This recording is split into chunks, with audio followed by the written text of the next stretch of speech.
প্রযুক্তির দুনিয়ায় এক নজিরবিহীন আঘাত। মধ্যপ্রাচ্যের চলমান সংঘাতের রণাঙ্গন এবার কেবল সীমান্তেই সীমাবদ্ধ নয়, পৌঁছে গেছে ডেটা সেন্টারের সার্ভার রুমেও। এবার বাহরাইনে অবস্থিত মার্কিন প্রযুক্তি প্রতিষ্ঠান অ্যামাজনের ওয়েব সার্ভিসেসের উপর ড্রোন হামলা চালিয়েছে ইরান। বাহরাইনের অভ্যন্তরীণ মন্ত্রণালয় হামলার বিষয়টি নিশ্চিত করে জানায়, 1 এপ্রিল মধ্যরাতে দেশটির গুরুত্বপূর্ণ একটি প্রযুক্তি স্থাপনায় ড্রোন দিয়ে আঘাত করা হয়।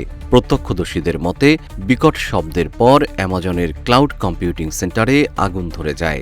এই স্থাপনাটি কেবল বাহরাইন নয়, পুরো মধ্যপ্রাচ্যের ডিজিটাল ইকোসিস্টেমের হার্ট বা প্রাণকেন্দ্র হিসেবে কাজ করে আসছিল। ইরানের এই হামলা কেবল বাহরাইনে থেমে থাকেনি, সংযুক্ত আরব আমিরাতেও একইভাবে ক্লাউড অবকাঠামো লক্ষ্য করে ড্রোন ছোড়া হয়েছে। এর আগে মার্চ মাসেও ছোটখাটো হামলার খবর পাওয়া গিয়েছিল, তবে এবারের হামলার তীব্রতা আগের সব রেকর্ড ভেঙে দিয়েছে।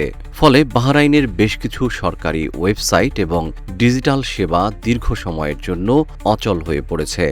বিশ্লেষকরা বলছেন, এটি সরাসরি মার্কিন প্রযুক্তি জায়ান্টদের প্রতি ইরানের আইআরজিসির হুঁশিয়ারি।